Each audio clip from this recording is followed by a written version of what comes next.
Bonjour à tous, je m'appelle Aïda Amada.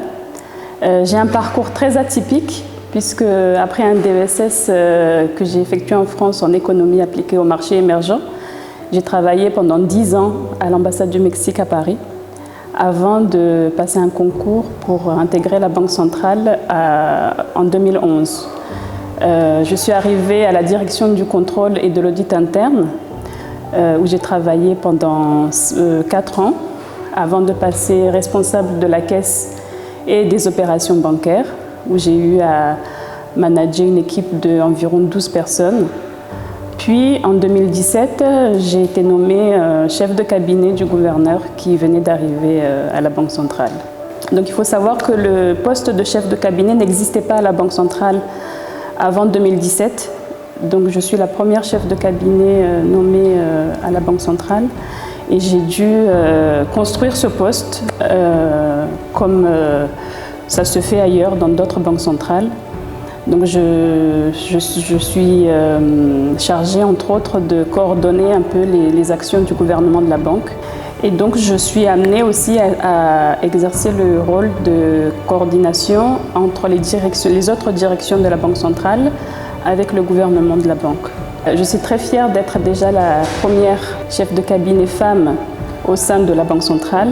Enfin, j'ai eu la chance de pouvoir mettre à profit toutes les compétences que j'ai pu acquérir dans mes autres fonctions que j'ai pu exercer soit en France, soit dans les autres directions dans lesquelles j'ai travaillé ici. Donc, je suis très très fière d'être la première femme chef de cabinet ici à la Banque centrale et parce que j'ai pu apporter mes compétences acquises dans mes précédentes fonctions, que ce soit en France ou ici à la Banque centrale. Et j'ai réussi vraiment à créer une fonction qui est indispensable au sein de la Banque centrale et par laquelle maintenant toutes les personnes, que ce soit au niveau des institutions, que ce soit au niveau des autorités, que ce soit au niveau du personnel, il y a beaucoup de choses qui passent par moi et ça, je suis très fière d'avoir pu apporter cette compétence ici au niveau de la Banque centrale. Donc je voudrais profiter de cette occasion pour encourager toutes les femmes à se donner vraiment à fond dans tout ce qu'elles font, à ne pas se sous-estimer parce que nous occupons des fonctions sociales, économiques, culturelles, dans plusieurs domaines où on réussit.